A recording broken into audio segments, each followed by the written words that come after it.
निर्गमन 12 उसकी 1 से लेके 30 आयत तक आप घर में जाके पढ़ेंगे। मैं 5 आयत से उसे पढ़ूंगा।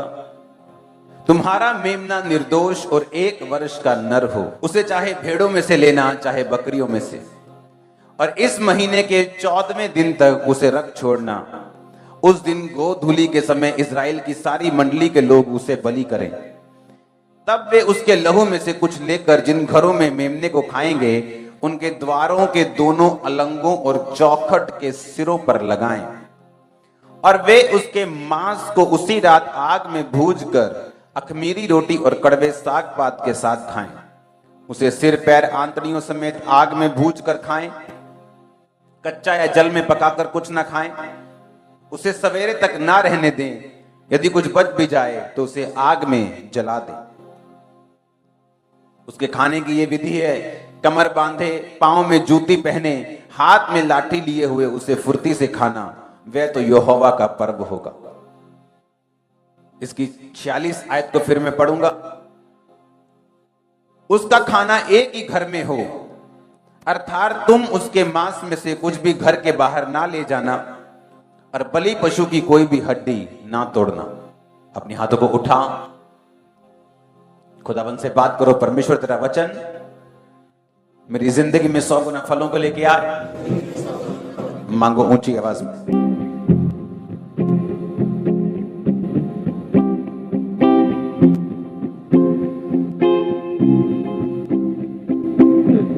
प्रभु यीशु मसीह के सामर्थी नाम में हम मांगते हैं। लास्ट वीक है ये डिलीवरेंस का, और ये वर्ड अगर आपने सुना आप सेम नहीं होंगे। जस्ट अब ध्यान से सुनना। जब परमेश्वर ने इजरायलियों को छुटकारा देना था तो परमेश्वर ने कहा, तुम जब सारे चमत्कार परमेश्वर ने दिखा दिए तो परमेश्वर ने कहा अब फिरौन तुम्हें जाने देगा। तुम क्या करोगे? तुम एक मेमना लोगे अपने अपने घराने की गिनती के अनुसार, और उस मेमने को खाओगे। और खाओगे कैसे? मैंने तुम्हें बता दिया कि वो निर्दोष हो। उसे तुम आग में भूनकर कड़वे साग पात के साथ खाना। तो परमेश्वर ने एक विधि उनको दी। मैं ये वचन आपको क्यों दे रहा हूं ये आपको आगे मालूम होगा। ये एक रोड मैप है आपकी लाइफ के डिलीवरेंस का। जब तक आपकी डिलीवरेंस, आपका छुटकारा, आपकी ब्लेसिंग जो परमेश्वर ने खास आपके लिए रखी है आपकी लाइफ में, जब तक वो नहीं आती, ऐसे बहुत से साल्वेशंस हैं जो आपकी लाइफ के साथ जुड़ी हुई हैं, जो आपकी लाइफ में एंटर नहीं कर पाती। ऐसी बहुत सी फिजिकल ब्लेसिंग्स हैं, ऐसी बहुत सी स्पिरिचुअल ब्लेसिंग्स हैं, जब तक आप इन छुटकारों में एंटर नहीं करते आपकी लाइफ में वो एंटर नहीं कर पाती। ऐसे बहुत से वेज है, रास्ते हैं जो परमेश्वर ओपन नहीं करता जब तक आप इस पैटर्न को फॉलो नहीं करते। अब जब परमेश्वर ने उनको छुड़ाना था तो परमेश्वर ने कहा तुम मेमने को खाना। जब तुम मेमना खा लोगे तो उसी रात को मैं उनके पहलोठों को मारूंगा और तुमको मैं आजाद कर दूंगा। अब परमेश्वर ने कहा जब तुम मेमना खाओ उसे वो निर्दोष हो। जब तुम मेमना खाओ तो उसे कड़वे साग पात के साथ खाना। क्या है कड़वा साग पात? आपकी सिन, आपकी पाप वाली जिंदगी, आपकी मिस्र की जिंदगी, मिस्र के वो दुख, वो ताने, वो बीमारियां, वो चीजें, परमेश्वर ने कहा उन्हें याद करना, और फिर उस कड़वे साग पात के साथ तुम परमेश्वर को खाना। उसे सिर पैर आंतड़ियों समेत खाना। सिर को अलग मत करना, पैर को अलग मत करना, ऐसे ही पूरा का पूरा रखना और उसे खाना। सिर कौन है? परमेश्वर ने कहा तुम कलीसिया क्या है? मेरा शरीर। मैं कलीसिया का क्या हूं? सिर हूं। अगर एक देह की उन्नति चाहती है कि शरीर की उन्नति हो तो सब अंग अगर मिलकर काम करते हैं तो देह उन्नति पाती है। कोई बोलता है ये मुझे शुगर है क्योंकि मैं पतला होता जा रहा हूं, मेरी सेहत नहीं बन रही, मुझे शुगर है। क्यों शुगर है? क्योंकि बॉडी में एक अंग होता है पेनक्रियास, जो इंसुलिन का काम करता है, वो काम करना बंद कर देता है और बॉडी जो है शुगर हो जाती है, शुगर से पतले हो जाते हैं, आंखें खराब होनी। एक अंग खराब हुआ तो बाकी चीजें कैसे इफेक्ट होना शुरू होती। परमेश्वर ने कहा तुम शरीर हो, मैं तुम्हारा सिर हूं। यहां पर परमेश्वर ने कहा ना तो सिर अलग हो ना पांव अलग हो, ना कोई अंग अलग हो, अंदर के अंग भी अलग ना हो, तुम इसी तरह से उनको खाओगे। आज क्यों लोग छुटकारे में नहीं? अगर आप चर्चिस में जाके देखें तो उनकी लाइफ में कई बार और एक आम अन्य जाति की लाइफ में कोई फर्क नहीं। वही फैमिली इश्यूज वो फेस कर रहे हैं जो अन्य जातियां फेस कर रही हैं, वही बीमारियां, वही चीजें, वही कलेश, वही गरीबी, वही श्राप वो फेस कर रहे हैं जो लोग फेस कर रहे हैं। कारण क्या? कारण यह है कि परमेश्वर ने आपको छुटकारा देने का एक तरीका बाइबल में बताया है, और इसीलिए परमेश्वर ने आपको पवित्र आत्मा दी है, इसलिए परमेश्वर ने आपको पवित्र आत्मा से भरे हुए लोग दिए हैं, आपको जीवित चर्चिस दी हैं जो आपको उन आत्मिक तरीकों के बारे में बताती हैं कि किस तरह से आपने उस छुटकारे को लेना है जिसके लिए परमेश्वर ने आपको अपने पास बुलाया। उसने आपको बंधन में रहने के लिए नहीं बुलाया, उसने आपको गरीब रहने के लिए नहीं बुलाया, बीमार रहने के लिए नहीं बुलाया, लेकिन हर एक आशीष को लेने का बाइबल में एक तरीका है। अब कलीसिया में अगर आप यहां बैठे क्योंकि आपकी जेठानी पीछे बैठी और आप यहां इसलिए हैं क्योंकि आप पीछे नहीं बैठना चाहते, तो इसका मतलब यह है आप प्रभु भोज को सही रीति के साथ अपनी जिंदगी में ले नहीं रहे। मैंने चर्चिस फॉरेन में देखी, 40 लोग हैं चर्च में और 4 पार्ट में चर्च बटी हुई, 40 लोगों में 4 धड़े। इमेजिन करो चर्च का क्या हाल होगा, और जब वो प्रभु भोज लेते होंगे किस तरह से प्रभु भोज का अनादर करके उसे ले रहे हैं। और इसीलिए वो लोग हमेशा आपको बंधनों में और ऐसे श्रापों में आपको पड़े हुए मिलेंगे जिनमें अन्य जाति में नहीं आपको कई बार मिलते, ऐसी चीजों में आपको वो मिलेंगे, ऐसी प्रॉब्लम में मिलेंगे जो आम लोगों की लाइफ में भी नहीं। क्योंकि परमेश्वर ने कहा जब तुम प्रभु भोज का अनादर करोगे तो तुम निर्बल हो जाओगे, रोगी हो जाओगे, और हो सकता है सो भी यानी मर भी जाओ। मेक श्योर जब आप चर्च में प्रभु भोज लेते हैं, आप एक विश्वासी हैं, आप किसी से अपनी नाराजगी प्रकट कर सकते हैं, लेकिन अपने दिल में उसके लिए कड़वाहट पैदा नहीं कर सकते। हालेलुया। मैं लोगों को डांट देता हूं यहां पे, लेकिन बैक स्टेज आप नहीं जानते हम कैसे मिलते हैं एक दूसरे के साथ, प्रेम में, आनंद में। कोई काम के लिए मुझे काम चाहिए और दिल में आपके कुछ नहीं होना चाहिए। हालेलुया। अगर कुछ लोग मुंह के मीठे होते हैं लेकिन दिल में कड़वाहट रखते हैं, आपको दिल को साफ करना है बिल्कुल। अगर कोई ऐसा जन है जिसे आप बुलाते नहीं और वो चर्च में मौजूद है, जाते वक्त आप उसे जय मसीह की बोले। मैं नहीं चाहता आप कपटी लोगों के साथ दोस्ती रखें। ऐसे लोग जो आपकी लाइफ में माइनस करते हैं, आप उनको अपनी लाइफ में दोबारा लेके आए। मैं ये नहीं कह रहा हूं, लेकिन आपका हार्ट, आपकी स्पिरिट बिल्कुल साफ और क्लियर होनी चाहिए अगर आप ये चाहते हैं प्रभु भोज को आप सही रीति के साथ लें। क्योंकि जैसे ही उन्होंने सही रीति के साथ प्रभु भोज लिया कि सवेर तक कुछ रहने नहीं देना, जो बच जाए आग में जलाना, कमर बांधे हुए। कौन सी कमर? बुद्धि की कमर। हमारी कमर क्या है मसीह में? हमारी बुद्धि। सच्चाई से अपनी कमर कस के, उसने कहा कमर को बांधे हुए, यानी जो वर्ड है, जो वचन है आपके दिमाग में होना चाहिए। कहां होना चाहिए? बोलो अपने पड़ोसी से, कहां होना चाहिए? कहां होना चाहिए? और दिमाग में कैसे होगा? जब हम इसे पढ़ेंगे। दिमाग में वचन कभी नहीं आ सकता जब तक आप इसे, ये सारा एक मैनुअल है, एक तरीका है। आप पिक्चर्स में देते ना कि एक नक्शा है जी, नक्शे के हिसाब से चलेंगे तो बहुत बड़ा खजाना हमें मिलेगा। और वो नक्शा बड़ा मुश्किल होता है, और नक्शे में कहां जाना है, क्या करना है, उसमें बड़े भेद होते हैं, और जब वो भेद पार किए जाते हैं तो खजाना उनको मिलता है। उसी तरह से परमेश्वर ने आपको छुटकारे के लिए एक नक्शा दिया है, और नक्शा यह है कि अपने गुनाहों को, अपने पास को भूलना नहीं। कि जिसे परमेश्वर ने किस तरह से आपको आपके दुखी जीवन से, शैतान के बंधन से, दुष्ट आत्माओं के चक्रों से आपको निकाला, उस के ग्रेटिट्यूड में, उसके थैंक्स गिविंग में आप प्रभु भोज को खाएंगे अपने पास को याद करते हुए कि मैं क्या था और क्या बन गया। और सिर पैर आंतड़ियों समेत, यानी मैं यूनिटी में से खाऊंगा। मेरे पड़ोसी से नाराज रह के, उसके खिलाफ बोल के, उसके खिलाफ प्लानिंग और प्लॉटिंग करके फिर मैं प्रभु भोज को नहीं खा रहा हूं, जस्ट एक रोटी को खा रहा हूं। फिर वो हेवनली नहीं, फिर वो धरती की है। आप धरती की रोटी खाएंगे, वो धरती की चीज आपको देगी। 2 दिन के लिए, 1 दिन के लिए, उसके बाद फिर आपको उसकी जरूरत पड़ेगी, आप हेवन की रोटी खाएंगे, आप सदा बने रहेंगे। आमीन। अब जब वो कहता है कि कमर को बांध कर खाना, कमर को बांध के मैं क्यों खाऊं? जब मैं किसी को खाने पे बुलाता हूं तो पंजाबी तो मोस्टली ये बेल्ट है वो ढिल्ली कर लेते हैं, कहते आ जाओ जी हम शुरू करिए प्रोग्राम, कि बेल्ट ढिल्ली कर लो तो ठोको जो हैगा मुझ। लेकिन वो कह रहा है जब तुम खाने पे आना कमर बांध के आना, क्योंकि वो उस खाने की बात नहीं कर रहा। चेले भी गलती खाते थे बार बार। जब जीसस बोलते थे मेरी रोटी स्वर्ग से उतरी, वो उन्हीं रोटियों के चक्कर में पड़े रहते जो नीचे खाते थे। जीसस बोलते थे खमीर से बच के रहना, शिक्षा से गलत से बच के रहना, वो दूसरे दही की योगर्ट की बात करते थे। अगर परमेश्वर कह रहे कमर बांध के खाना, तो किस खाने की परमेश्वर बात कर रहे? उसने कहा कमर को बांध कर खाना। जब आप किसी को खाने पे इनवाइट करते हो, आप ये नहीं बोलते भाई साहब अपनी कमर अच्छी तरह से कस लो और फिर खाते हैं। वो बोलेगा जरूर मुझको कम खिलाना चाहता है तू, तेरे पास खाने की कमी है, तो इसलिए बोलते कमर बांध के खाता कि थोड़ा खा के तेरा पेट भर जाए। लेकिन परमेश्वर ने कहा कमर बांध कर खाना। जीसस क्राइस्ट ने क्या किया? कौन व्यक्ति है जिनकी लाइफ में खाया हुआ प्रभु भोज काम करता है, जिनकी कमर बंधी हुई?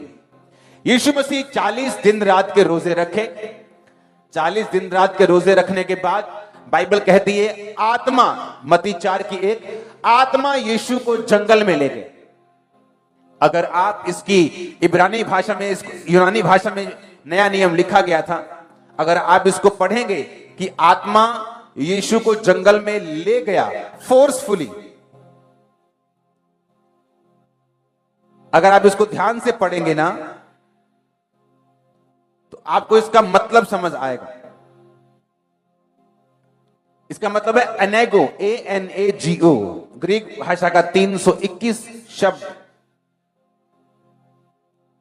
इसमें लिखा कि एक ऐसा टाइम जब पवित्र आत्मा आपकी अगुवाई करता है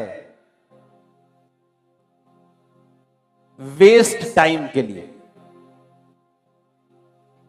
लिखा तब आत्मा यीशु को जंगल में ले गया ताकि इब्लीस से उसकी परीक्षा हो। अनेको का मतलब फोर्सफुली, जैसे कोई धक्के से खींचकर आपको ले जाता है। जंगल का मतलब है एरिमोज, यानी एक ऐसा टाइम जो आपको वेस्ट लगता है। ग्रीक भाषा का 2048वां शब्द, इसे इंटरनेट पे डाल देना। आपको यकीन हो रहा है मैं क्या कह रहा हूं? आत्मा यीशु को ऐसे स्थान की ओर, ऐसे समय की ओर ले गया जो वेस्ट था। आपको लगता है कि ये टाइम तो वेस्ट है मेरी लाइफ में। मैं प्रार्थना कर रहा हूं रोज, मेरा वीजा नहीं आ रहा। मैं प्रेयर कर रही हूं, मैं हील नहीं हो रही हूं। मैं प्रेयर कर रहा हूं, मेरे बेबी नहीं हो रहा। मैं प्रेयर कर रहा हूं, मेरी चर्च की ग्रोथ नहीं हो रही। मैं कंटिन्यू लगातार इतने साल से प्रेयर में हूं, इतने महीने से प्रेयर में हूं, मुझे कोई रिजल्ट नहीं मिल रहा। लिखा आत्मा, शैतान नहीं, पवित्र आत्मा लेट का मतलब फोर्सफुली, धक्के से जीसस को लेके गया विल्डरनेस, जंगल में, एरिमोस में, यानी वेस्ट टाइम के ऊपर, जहां वेस्टेज फील होती कि आपका टाइम वेस्ट हो रहा है। और बाइबल कहती है कि 40 दिन 40 रात जब यीशु ने कुछ नहीं खाया तो परखने वाला आया और कहा यदि तू परमेश्वर का बेटा है इन पत्थरों को बोलिए रोटियां बन जाएं। अब 3 बार उसको परखा गया और तीनों बार परमेश्वर ने जवाब दिया, लिखा है इंसान अकेली रोटी से नहीं परंतु परमेश्वर के मुख से निकले एक एक वचन से जीवित रहेगा। फिर उसने क्या कहा? यदि तू परमेश्वर का बेटा तो अपने आप को ऊपर से नीचे गिरा, तेरे वचन में लिखा है कि तेरे दूत तुझे पकड़ लेंगे, पांव में पत्थर से ठेस नहीं लगने देंगे। भजन संहिता 91 में लिखा है। यीशु ने कहा यह भी लिखा है तो अपने प्रभु अपने परमेश्वर की कभी परीक्षा ना कर। अगर परमेश्वर तू मुझसे बात करता है तो मुझे यह निशानी चाहिए। अगर तू मेरे साथ है तो मुझे यह निशानी चाहिए। अगर तू मेरे साथ है, उसने कहा तो अपने प्रभु अपने परमेश्वर की कभी भी परीक्षा ना कर। फिर लिखा इब्लीस उसे ऊंचे पहाड़ पे ले गया, जगत के सारे राज्य दिखाए, पैसा दिखाया, डॉलर्स दिखाए, पाउंड दिखाए, आजा सब कुछ दे दूंगा, छोड़ दे सब कुछ, मेरे साथ चल। और जीसस ने कहा यह भी लिखा है, तू केवल अपने प्रभु अपने परमेश्वर को प्रणाम करो, उसी की उपासना कर। तीनों टाइम परमेश्वर ने कहा लिखा है। आप लिखा है तभी बोल सकते हैं अगर आपके पास आपकी कमर जो है, बुद्धि की कमर, आपकी बुद्धि जो है वो वचन से कसी हुई है, तभी आप शैतान को बोल सकते हो कि लिखा है। अदरवाइज आपकी कमर बंधी हुई नहीं है, आपकी कमर ढीली है। जब कमर ढीली होगी और शैतान कंफ्यूजन के साथ आपके पास आएगा, आपकी जिंदगी के हिसाब से आपको क्वेश्चन करेगा, आपको नहीं मालूम होगा कि क्या लिखा है। और अगर यही नहीं मालूम कि लिखा क्या है, तो आपकी कमर कसी हुई नहीं, और छुटकारा उन लोगों के लिए नहीं है जिनकी कमरें ढीली हैं। आए ध्यान से वचन को समझना। क्यों लोगों की लाइफ में छुटकारा नहीं? क्योंकि उन्हें मालूम नहीं वचन में क्या लिखा है। कमर कसी हुई नहीं, दिमाग में वचन भरा हुआ नहीं। भरा तभी होगा जब वचन सुनेंगे या वचन पढ़ेंगे। वचन पढ़ना भी जरूरी है, वचन जाके संडे चर्च थर्सडे सुनना भी जरूरी है। अगर वचन सुनेंगे नहीं तो वचन की रेवलेशन नहीं आएगी। आप पढ़ लेंगे वचन लेकिन समझ नहीं आएगी। अगर सिर्फ सुने जाएंगे, पढ़ेंगे नहीं, तो भी आप अधूरे हैं। वचन पढ़ना और वचन सुनना, और जो सुना है उसे दिमाग में फिट करके रखना, मेमोराइज करना, उसे याद करना भी जरूरी है। क्योंकि शैतान जब आपके पास आएगा वो सेम वचन के साथ नहीं आएगा, वो आपकी सिचुएशन के हिसाब से आएगा। जब वो जीसस क्राइस्ट के पास आया तो वो किसी और चीज के साथ नहीं आया, वो रोटी के साथ आया। क्योंकि उसको मालूम था कि यीशु मसीह ने 40 दिन रात रोटी नहीं खाई, उसे भूख लगी, तो वो यीशु मसीह की परिस्थिति को इस्तेमाल करके उसको गिराना चाहता था। शैतान को मालूम है आपकी परिस्थिति में क्या चल रहा है। आपकी हस्बैंड की लाइफ में कमजोरी चल रही, उसको मालूम है। अगर वो आपको लालच दे कि तेरा हस्बैंड ठीक हो जाएगा, चल आ किसी बाबा के पास चलते हैं, तो उसको मालूम है कि तुम्हें किस तरह से वचन से दूर लेके जाना है। उसे मालूम है तुम्हारी लाइफ में क्या सिचुएशन चल रही, क्या परिस्थिति चल रही, किस तरह से तुम गिर सकते हो, किस तरह से तुम्हें डाउट में डाला जा सकता है, किस तरह से तुम्हें खुदा से दूर किया जा सकता है, तुम्हारी कमर को ढीली किया जा सकता है, उसे मालूम। इसलिए छुटकारा उन लोगों के लिए नहीं है जिनकी जिंदगी में बाइबल पढ़ना और बाइबल सुनना, वचन सुनना ये नहीं है। कोई बहाना नहीं आपके पास कि मैं अनपढ़ हूं। आज अगर वेस्टर्न यूनियन से कि आपका $200 भेज दे, इंग्लिश में चिट्ठी लिख के, आपके पास 1 घंटे में $200 के पैसे आ जाएंगे, चाहे आप अनपढ़ हो। आपको मालूम है पैसा कैसे लेना है, कैसे किस बंदे के पास जाना है। लेकिन बाइबल पढ़ने वक्त हमें क्या हो जाता है, हमें बहाने याद क्यों आते हैं? मैं पढ़ी हुई है जी बाइबल।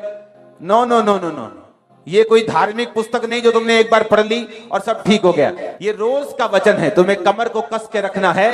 क्योंकि परमेश्वर ने कहा जैसे ही तुम मेमने को कमर बांधे हुए, लाठी लिए हुए, सुसमाचार के पांव में जूते पहने हुए तुम लोगे, उसी रात को मैं तुम्हें आजाद करूंगा। आज रात हेवन में, हेवनली रिल्म में आपकी लाइफ में कुछ होगा ऐसा जो कभी नहीं हुआ इन जीसस ने। आमीन ऊंचे वाला चाहिए ब्रांचेस चर्च। अब कमर को बांधना जरूरी है, इसीलिए परमेश्वर ने मेरी कमर को कैसे बांधा। मैं ऐसा प्राणी था, कभी भी मैं ये बाइबल नहीं पढ़ता, कुछ भी हो जाए। परमेश्वर ने मेरे डिप्रेशन को, जब मैं मसीह में आया, देखो जिस कारण मैं प्रभु में आया वो कारण हील नहीं हुआ। नशे छूट गए, ब्लेसिंग मिलनी शुरू हो गई, पवित्र आत्मा मिल गया, सामर्थ्य मिलनी शुरू हो गई। अरे जिस काम के लिए प्रभु में आया वो तो मिला नहीं, और उल्टा 2005 में वो डिप्रेशन डबल ट्रिपल 10 गुना हो गया। इतना बढ़ गया था कि मुझे लगता है कि मुझे सुसाइड ही करना पड़ेगा मसीह में आने के बाद भी। और उस डिप्रेशन ने मुझे लीड किया कि मैं बाइबल को पढ़ूं, क्योंकि जब मैं बाइबल को पढ़ता था सिर पे ऑयल लगा के, तो मेरा डिप्रेशन कम होना शुरू होता था। हुआ क्या, मुझे 6-6 घंटे बाइबल पढ़नी पड़ती थी ताकि मेरे अटैक जो हैं वो कम हो जाएं। और जब मैं बाइबल पढ़ लेता था वो अटैक कम हो जाते थे, शैतान प्रभु उसकी ड्यूटी खत्म करता था और मैं सोता था। अगले दिन फिर वही चीज, फिर वही डिप्रेशन, फिर बाइबल निकाल ली। बड़ा फ्रस्ट्रेशन वाला टाइम था बहुत देर तक। लेकिन हुआ क्या, मुझे वचन इतना याद हो गया कि जब कोई बहन, कोई विश्वासी मेरे सामने बैठता था और बोलता था कि मेरी लाइफ में ये प्रॉब्लम है, मेरी लाइफ में ये दिक्कत है, तो मैं उससे मुंह से बात नहीं करता था, मैं वचन निकाल लेता था जहां पे वो चीज लिखी होती थी और उसे वचन से उसको बताता था कि तेरे लिए बाइबल में ये लिखा है, और लोग हील होते थे और डिलीवर होते थे। किस तरह से परमेश्वर ने मेरी कमर को कसने के लिए शैतान का इस्तेमाल किया ताकि मेरी बुद्धि की कमर जो है वो कसी जाए और परमेश्वर मुझे एक बड़े डिलीवरेंस की ओर लेके जाए। अब ध्यान से सुनना क्या होता है। अब 3 बार परमेश्वर को परखा गया और तीनों बार परमेश्वर ने कहा लिखा है। अगर खुदा कह रहा है लिखा है तो इसका मतलब है लोगोस। 2 तरह का वचन है, एक है लोगोस, एक है रेमा। लोगोस का मतलब ये वचन जो मेरे हाथ में है, ये सारे का सारा वचन लोगोस है, इसे लोगोस बोलते हैं। आपकी बाइबल जो आपके हाथ में, इसे क्या बोलते हैं? लोगोस। बोलो अपने पड़ोसी को। एक होता है रेमा वचन। रेमा वचन वो होता है कि जो वचन आपने पढ़ा है, परमेश्वर एक समय पर उस वचन को जिंदा कर देता है। जैसे मैं वचन रोज पढ़ता था 6 घंटे, ऑप्शन नहीं था मेरे पास। ऐसा नहीं कि प्रभु से मैं बहुत प्यार करता था उस समय, ऐसा भी नहीं था कि मैं आत्मा में बड़ा बढ़ना चाहता हूं, ऐसा भी नहीं था। जस्ट मेरी हीलिंग हो जाए, इस तरह से खुदा ने मेरी शुरुआत की। और जब हीलिंग हो गई, वो वचन पढ़ना सेम रहा, प्रेयर सेम रही, क्योंकि अब मैं हीलिंग के लिए नहीं, खुदा के प्यार में कर रहा था। लेकिन उस लेवल तक लेके आने के लिए परमेश्वर ने दुखों का और शैतान का इस्तेमाल किया। अब ये जो वचन है इसे बोलते हैं लोगोस, यानी लिखा हुआ वचन। मैं रोज पढ़ता था 5 घंटे। एक दिन लिखा हुआ वचन मेरे सामने आया और मैंने पढ़ा, हे मेरे प्रिय भाइयों, ही आप बांधो, दृढ़ रहो, तुम जानते हो मसीह में की गई मेहनत कभी व्यर्थ नहीं जाती। 1 कुरिन्थियों 15 उसकी 58 आयत। जब मैंने ये पढ़ा तो ये रेमा वचन था। रेमा वचन यानी ऐसा वचन जो खुदा ने खास मुझसे बात की है मेरे छुटकारे के लिए। मुझे जैसे ये वचन पढ़ा, पवित्र आत्मा ने मुझे कहा, तुझे समझ आई क्या हुआ? मैंने कहा हाँ, मुझे मेहनत करने की जरूरत है। अगर मैं मेहनत करूंगा तो मेरी मेहनत व्यर्थ नहीं जाएगी। वो समय था जब मैंने 40 रोजे रखने शुरू किए। 1 साल में 1 बार खत्म, 2 बार खत्म, 3 बार खत्म, 4 बार खत्म, 5 बार। लगातार मैं रोजों में रहा और खुदा ने किसी दास के फेस से मेरे दर्शन में, मेरे विजन में आके मुझे उस डिप्रेशन से आजाद किया। 18 साल 17 साल हो चुके हैं, अब 18 साल हो चुके हैं उस डिप्रेशन को गए हुए। और खुदा ने मुझे बताया कि डिप्रेशन से किस तरह से आजाद होना है। और कैसे बताया मैं आपको बताता हूं। परमेश्वर मेरे सपने में आए अपने दास के फेस में, और परमेश्वर ने कहा, जो तेरे को डिप्रेशन है और जिस बात से शैतान तेरे दिल में वो डिप्रेशन डालता है, वो बात शब्दों में खुलकर परमेश्वर को बतानी शुरू कर। ये मेरे लिए बहुत तगड़ा भेद था, क्योंकि मैं मन में शैतान के साथ बहुत बहस करता था। डिप्रेशन के रोगी सुसाइड कर लेते हैं, कैंसर के रोगी सुसाइड नहीं करेंगे, उनको आस है कीमोथेरेपी से ठीक हो जाएंगे, चर्च में जाते तो प्रे से ठीक हो जाएंगे। डिप्रेशन के रोगी को कोई आस नहीं, उसे मालूम है नशे की दवाइयां काम नहीं करेगी, काउंसलिंग काम नहीं करेगी, लोगों का भाई ठीक है तू ऐसा कर, दो वहां ध्यान लगा, कुछ काम नहीं कर, मुझे मालूम। लेकिन परमेश्वर ने कहा खुल के उन्हीं शब्दों में, चाहे वो गंदे शब्द थे, ऐसे शब्द जो बोले नहीं जा सकते, उन्हीं शब्दों में खुदाबंद शैतान मुझसे ऐसे बोलता है, इन शब्दों से प्रेयर शुरू कर। वो डिप्रेशन जा चुका था नैनो सेकंड के अंदर। अब हुआ क्या? शुरुआत कैसे हुई? कमर कसने से। कैसे? बुद्धि की कमर कसने। किससे? सत्य से। सत्य क्या है? वचन। आमीन। रेमा वचन मिलने से पहले, जो आपका रेमा वर्ड है, जो आपको छुटकारा देता है, उससे पहले लोगोस आपकी लाइफ में आता है। अब खुदा ने 3 बार शैतान को बोला। कहां से बोला? लोगोस से। लिखा है, वचन में लिखा है। लेकिन मैं आपको एक बड़ी गहरी बात बताने जा रहा हूं अभी। जब परमेश्वर ने मत्ती 4:4 में कहा ना शैतान को, it is written in the word, logos में लिखा है, हां, कि आदमी अकेला रोटी से नहीं परंतु परमेश्वर के मुख से निकले एक एक वचन से जीवित रहेगा। आपको मालूम है ये वचन जो परमेश्वर यहां कह रहे हैं, जो वचन शब्द का परमेश्वर ने प्रयोग किया, यह वचन रेमा है, लोगोस नहीं। परमेश्वर ने कहा अगर तुम जिंदा रहना चाहते हो तो तुम्हें रेमा चाहिए, क्योंकि परमेश्वर ने कहा हर वो वचन हर एक रेमा जो खुदा के मुंह से निकलता है उससे तुम जिंदा रहो। ऐसे लोग हैं जो आज शरीर में जिंदा हैं, घर मरे हुए हैं, फैमिली के 4 मुंह है, भाई इधर, बहन इधर, बाप इधर, माँ उधर, बेटी इधर, बेटा इधर, हस्बैंड इधर, मरे हुए, फाइनेंस मरा हुआ, स्पिरिचुअल लाइफ मरी हुई। वो शरीर में तो जीवित है लेकिन वैसे मरे हुए। खुदा ने कहा अगर तुम्हें जीवित रहना है तो रेमा वचन जो खुदा के मुंह से निकलेगा तुम जिंदा रहो। पर रेमा मिलेगा कैसे? जब लोगोस पढ़ा होगा, जब बाइबल पढ़ी होगी, उसी बाइबल के पढ़े हुए वचनों से परमेश्वर किसी दिन उस वचन को रेमा बना देगा जो आपकी लाइफ में काम करेगा। कितनों को मेरी बातें समझ आ रही? इसलिए खुदा ने कहा था कि जब तुम मेमने को खाओगे, तुम मेमने को कमर को बांध कर खाना क्योंकि जब कमर बांधी होगी, तुम्हारे कमर में यानी तुम्हारी बुद्धि में वचन भरा हुआ होगा, तो एक दिन परमेश्वर उस वचन को रेमा में बदल देगा और तुम्हारा छुटकारा हो जाएगा। कितने मेरी बात को समझ रहे हैं?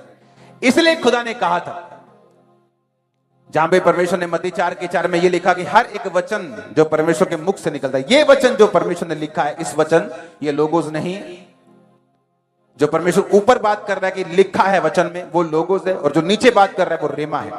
रेमा 4487वां शब्द। अभी मैंने वचन शुरू नहीं किया, वचन पे मैं आ रहा हूं। फिर से निर्गमन पे वापस चलते हैं। उसने कहा कि जब तुम उसको खा लोगे तो उसके लहू को लगाना, पांव में जूती पहने।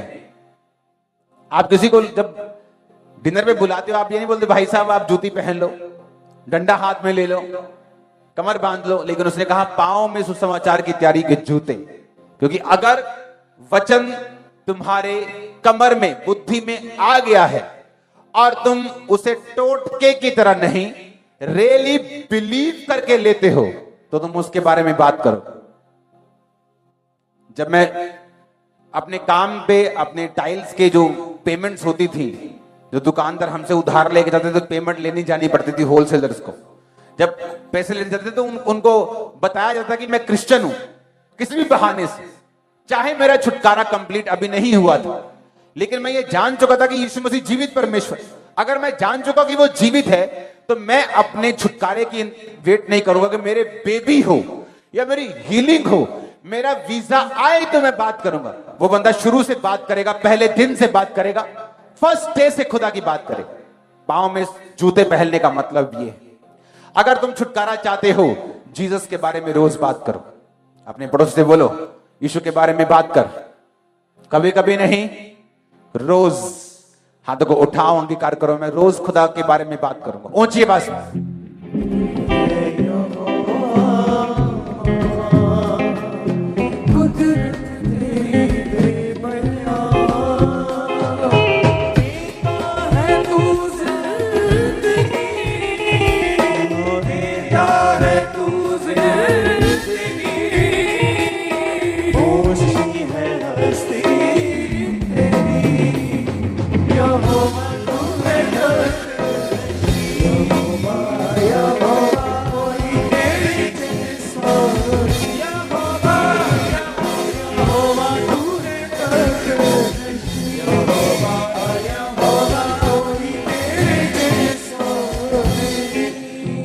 ऊंची आवाज में हालेलुया बोलो।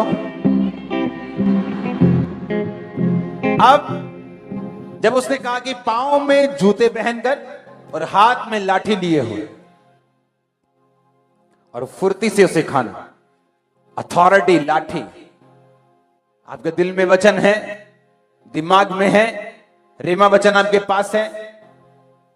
मैं आपको बार बार ये बात बोलता हूं कि खामरा चर्च के जो बिलीवर्स हैं, आपकी खुराक विश्वासियों वाली नहीं, आपकी पास्टर्स वाली खुराक है। ये विश्वासियों वाली खुराक थोड़ी आप खा रहे हैं, ये आप पास्टर्स वाली खुराक खा रहे हैं। इसलिए यहां के बिलीवर थोड़े हट्टे कट्टे, स्ट्रॉन्ग, आमीन। अब उसने कहा कि इस बलि पशु की कोई भी हड्डी ना तोड़ना। 46 आयत, एक ही घर में खाना, घर के बाहर ना लेके जाना, और उसकी कोई भी हड्डी ना तोड़ना। अब मैं वचन शुरू करता हूं जो आज मैं आपको बताना चाहता हूं। ये इंट्रोडक्शन खत्म हो गई अब। हालेलुया। इंट्रोडक्शन फिनिश, अब वचन शुरू। लूका 22 उसकी 7 से लेके 38 आयत। अब यहां लिखा, तब अखमीरी रोटी के पर्व का दिन आया जिसमें फसह का मेमना बलि करना जरूरी था। अब आपको समझ आएगी मैं क्या कह रहा हूं। जीसस क्राइस्ट पुराने नियम में जी रहे थे और सारे पर्वों को वो मानते थे। यरूशलेम में गए, पर्व में गए। अब वही दिन आया। कौन से दिन? जो खुदा ने मूसा को बोला था अखमीरी रोटी के पर्व को माना करना और इसी तरह से मेमने को खाया करना। अब परमेश्वर ने वचन में लिखा है कि मेमना फसह का जो था बलिदान करना जरूरी था क्योंकि मूसा का हुक्म था। यीशु ने पतरस और यूहन्ना को यह कहकर भेजा, जाकर हमारे लिए खाने के लिए फसह तैयार करो। यीशु मसीह ने कहा जाकर तैयारी करो। चेलों ने कहा कहां तू चाहता है हम तैयार करें? 10 में लिखा, नगर में प्रवेश करते एक मनुष्य जल का घड़ा उठाए तुम्हें मिलेगा, जिस घर में वो जाए उसके पीछे चले जाना। उसके स्वामी से कहना, गुरु तुझसे कहता है कि वह पाहुनशाला कहां है जहां मैं अपने चेलों के साथ फसह खाऊं। जीसस ने कहा तैयारी करो। उसने कहा प्रभु कहां करें? उन्होंने कहा ऐसा करो, ये फलाने फलाने नगर में जाओ और जब तुम नगर में जा रहे होगे एक मनुष्य, एक जेंट्स, एक भाई तुम्हें पानी का घड़ा उठाए मिलेगा। और ये कॉमन नहीं था क्योंकि जो घड़ा उठाने का काम